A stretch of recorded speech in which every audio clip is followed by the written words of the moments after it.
가을에 심어서 뭐 더 좋다는 사람이 있고 뭐 봄에 심어서 더 좋다는 사람이 있는데 뭐 이거 솔직히 뭐 정답은 없지만은 보편적으로 볼 때 가을에 심는 나무들이 봄에 심는 나무들보다 성장력이 훨씬 빨라요. 가을에 심을 때는 일단은 물이 내렸기 때문에 물이 크게 필요가 없어요. 제자리만 잘 잡아주면은 땅속에서 봄에 해동이 되고 온도가 올라가면서 바로 뿌리 활동을 시작을 하기 때문에 그만큼 빨리 클 수 있는 시간이 빠른 거예요. 근데 봄에 심는 것들은 3, 4월 때 심는 것들은 얘들은 땅속에 있는 것들은 지금 벌써 뿌리가 활동을 하고 있는 상태에서 옮겨 심었기 때문에 어떻게 돼? 몸살도 더 앓고 물도 더 많이 먹어야 되겠죠. 그죠? 네. 활동하고 있는 시기에 옮겨놨기 때문에 그만큼 몸살도 앓고 물도 많이 필요하기 때문에 클 수 있는 시간이 더 적은 거지. 보통 나무라는 거는 1년을 기준으로 했을 때 1월달에서 12월달까지 계속 크는 게 아니에요. 성장 시기가 딱 정해져 있단 말이에요. 4월부터 7월까지. 그때만 크는 거예요. 그때 얘들이 영양분 먹고 다 클 만큼 다 키워 놓는 거고 그 이후부터는 거의 성장을 거의 안 하고 2차 성장이 이제 8월달부터 되는데 2차 성장은 거의 대부분이 그 전에 먹어놓은 걸로 성장을 하기 때문에 누가 더 빨리 많이 먹어놨냐에 따라서 더 많이 크고 더 늦게 큰단 말이에요. 그래서 봄에 심어놓은 거하고 가을에 심어놓은 거하고 차이를 보면은 가을에 9월달에 가서 딱 보면은 가을에 심어놓은 거는 이만큼 컸는데 봄에 심어놓은 거는 이만큼밖에 안 컸다는 거죠. 차이가 확 나는 거죠. 그래서 가을에 심는 게 좋긴 좋은데 그렇지만은 특히나 뭐 추위에 약한 나무, 겨울을 나기가 좀 힘든 나무라든지 이런 것들은 이제 봄에 심는 거를 뭐 권장하고 뭐 그 외에 뭐 추위에 적응력이 강한 것들은 가을에 심는 게 훨씬 나무 성장하는 데는 훨씬 도움이 많이 된다고 보시면 되고 봄 가뭄도 가을에 심는 것들이 덜 타는 거죠. 최초 나무를 심을 때는 물론 뭐 거름을 주는 거는 뭐 그분 마음이겠지만 원래는 처음에 최초에 옮겨 심는 것들은 가스가 차면 안 돼요 나무에. 그래서 거름을 주는 거는 자기 마음이겠지만 가스가 들어있는 거름을 주면 안 된다는 거죠. 나무가 썩는다는 거죠. 뿌리가 썩어서 죽는다는 거죠. 그렇다 보니까 안전하게 최대한 안전하게 초보자들이 심을 때 최대한 안전하기 위해서는 우리가 어떤 말을 해주냐면 거름 주지 마세요. 비료 주지 마세요. 이런 얘기를 한다. 그게 안전한 거예요 오히려. 뭐 거름 주고 비료 주는 것보다 첫 해는 물만 주고 뿌리만 내리게 하면 돼. 거기다 대고 막 거름 주고 막 비료 주고 하면 나무가 어떻게 돼? 뿌리가 썩는다든지 나무가 탄다든지 뭐 가스가 차서 나무가 좀 고사하는 것들이 많다는 거죠. 아니 거름을 줘도 100% 발효된 거 이제 탭이라는 게 뭐냐면은 발효시킨 걸 탭이라고 하는 거예요. 100% 발효가 됐을 때는 줘도 돼. 근데 국내에서 유통되는 것 중에 100% 발효된 탭이는 거의 드물다고 보시면 돼요. 거의 없다고 보시면 돼요. 70%나 뭐 80% 이런 거 있어도 100%라는 거는 자연 환경 상태에서 근 3년 동안을 이렇게 썩혀야지 거의 100%가 발효가 되는 거기 때문에 거의 그런 건 없다고 생각을 하는데 거름을 줘서 더 빨리 기른다고 생각하면 당연히 주는 게 맞죠. 더 빨리 기르는 게 문제가 아니라 생물이기 때문에 죽으면 안 되잖아. 일단 살리고 봐야 되는 거기 때문에 비료하고 거름은 최대한 안 주시는 게 나무한테는 더 도움이 된다 생각을 하시면 되고 그리고 이제 1년이 지났어. 1년이 지나고 나무를 기르는데 자 비료하고 거름이 있죠. 비료는 뭐야? 비료는 내가 먹어서 바로 반응이 오는 게 비료야. 딱 주면은 바로 반응이 와. 비료 같은 경우는 한 번 주면은 그 효과가 한 번에 그치지만은 탭이라든지 이런 숙성된 것들은 1년을 나한테 몸에 계속 내성이 생기는 거예요. 1년 동안. 그러니까 그만큼 더 튼튼하고 건강하게 크겠지. 응? 그래서 되도록이면은 봄에 만약에 3월달에 준다고 생각을 해봐. 4, 5, 6 지나고 7월달부터 효과를 보는데 7월달 되면 성장이 다 끝난 상태에서 주봤자 의미가 없다는 거지, 그지? 그래서 되도록이면 가을에 퇴비를 주는 거를 추천을 해주는 거고 대신에 퇴비를 줄 때도 땅을 파서 주냐, 뭐 위에다 주냐 이제 그런 질문을 할 거야. 되도록이면은 땅에 파서 주는 거는 안 좋아. 위에다가 그냥 살짝 얹어주는 게 제일 좋은 거야. 위에다가 얹어줘야 그 토착 미생물들이라고 하는 게 있어. 땅 속에 사는 미생물들, 벌레들이 있단 말이야, 그지? 그런 것들이 똥을 먹고서 땅 속으로 들어가서 거기서 그 안에서 다시 또 똥을 싼다고. 그런 것들이 이제 오리지널이라고 생각을 하면 되고. 그걸 나무들이 먹고 자라는 거지. 그래서 이게 기간을 어느 정도 두고서 퇴비는 먼저 뿌려줘야 된다는 거를 알고 있어야 되고. 작약이 뭔지 알고 뭐 목단이 뭔지 정확히 아는 사람 있을까? 쉽게 얘기하면은 나무로 크면 목단이야. 화초처럼 뿌리에서 나오고 지면은 작약이고, 그지? 꽃은 비슷하지만은 작약은 뿌리에서 가지가 나와서 그에 꽃을 피우면은 작약이고 나무처럼 커서 그 위에서 꽃을 피우는 게 목단이야. 뭐 모란이라고도 하고, 그지? 국내산도 있지만은 품종이 너무 여러 가지가 이제 개발이 되다 보니까 일본이나 네덜란드 쪽에서 이제 수입 위주로 이제 많이 들어오고 있죠.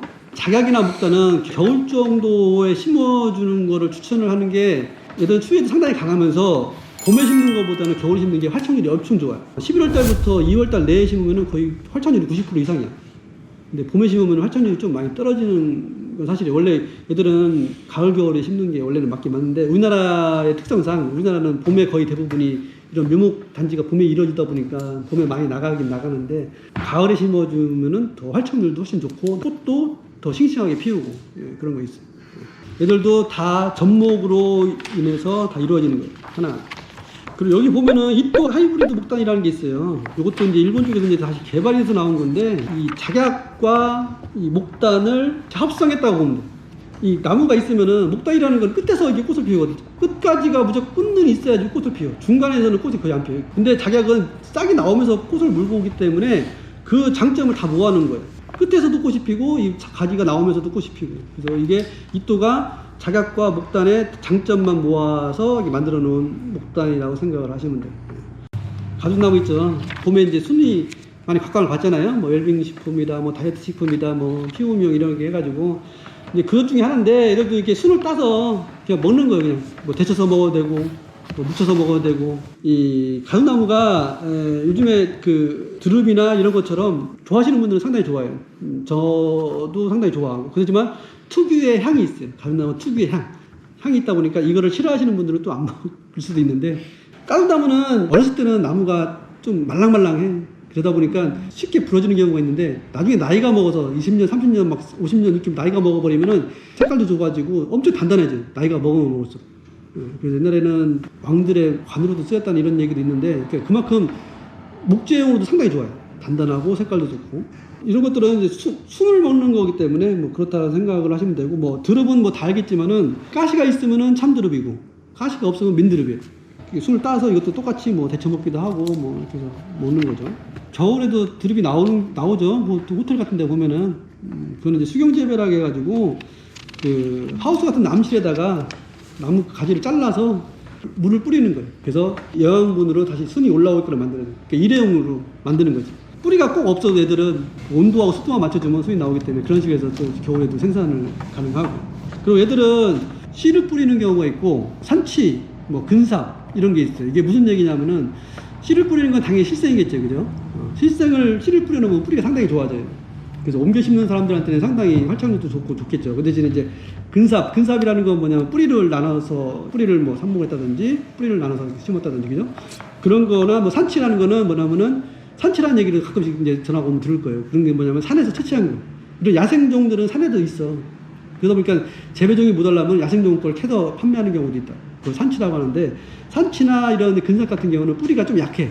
아무래도 활착률이 좀 떨어질 수가 있어. 실성보다. 엄나무라고 있고 음나무라고도 있죠. 잘 알아야 될 게 뭐냐면은 강원도 사람들이 전화 와가지고 뭐라고 하냐면은 개드릅 달라고 하는 경우가 있어. 가끔씩. 개드릅은 엄나무야. 드릅이 아니라. 개드릅 사는데 참드릅 줄 거야, 민드릅 줄 거야 이렇게 하면 안 돼. 경상도 사람들은 엉개나무라고 돼. 엉개나무. 엉개나무라고 하니까 이런 말이 이제 지역마다 방언 조금 말이 틀리는 경우가 이런 것들이 가끔씩 있어요. 엄나무도 마찬가지로 민엄나무가 또 요즘에 나왔죠.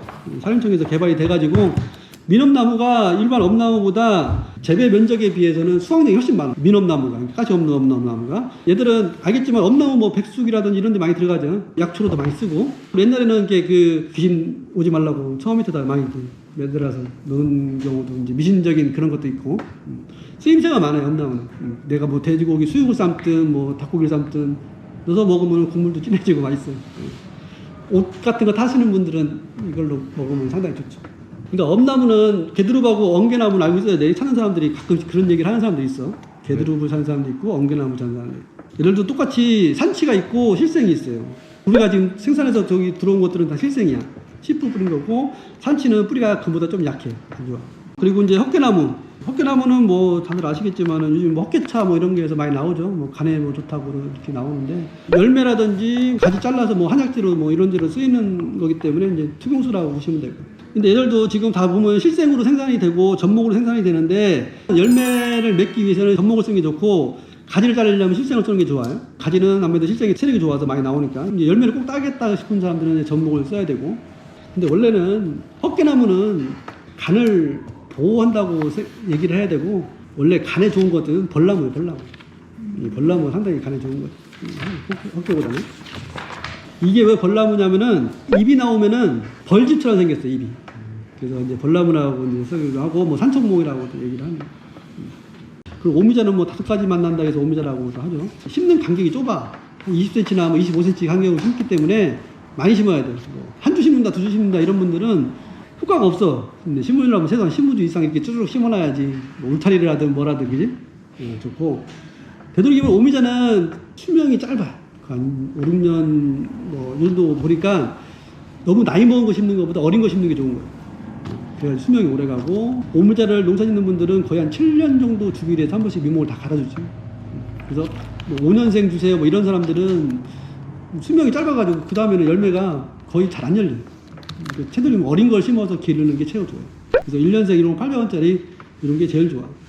고로쇠 있죠, 고로쇠. 고로쇠는 단풍류도 들어가고, 이제 고로쇠는 이제 물 빼먹는 거지, 물. 울릉도 고로쇠, 일반 고로쇠, 그죠? 두 가지가 있죠. 또 한 가지 추가하자면은 슈가 메이플이라는 거 있죠, 우리 판매하는 것 중에. 그러니까 설탕 단풍. 자, 고로쇠는 당연히 그냥 물 빼먹는 거예요. 그냥 물 빼먹는 거고, 이 물 자체에 뭐 효과가 있다 보니까 그 물 자체를 그냥 흡수하는 경우가 있고, 또 이제 어느 지역 가면 또 가로수로 쓰는 분들도 지역도 있고. 우산 고로쇠하고 일반 고로쇠하고 가장 큰 차이점이 뭐냐면은, 일반 고로쇠는 그냥 먹어보면은 좀 밋밋해 맛이. 근데 우산 고로쇠는 먹어보면은 약간 인삼향이 나, 인삼향. 우산 고로쇠라고도 하고 뭐 울릉도 고로쇠라고도 하는데, 옛날에 울릉도가 우산국이었죠, 우산국. 지금 원래 울릉도에서 자생하던 고로쇠였어요, 이게. 그래서 먹으면은 약간 인삼향이 나고, 한 가지 더 하면 우리가 이제 슈가 메이플을 판매하고 있잖아요, 그죠? 설탕 단풍. 캐나다에서 나오는 거죠, 그죠? 그거는 이제 좀 단맛이 좀 더 좋은 거고. 그래서 농축을 시키면은 이제 메이플 시럽까지 나올 수 있는 거고. 그러니까 단풍류들은 청단풍이나 홍단풍이나 다 물을 채취를 할 수 있어. 그 양이 뭐 이제 고로쇠만큼 또 덜 나온다 뿐이지, 다 물을 채취해서 먹을 수 있는 단풍류는 다 채취가 가능해요.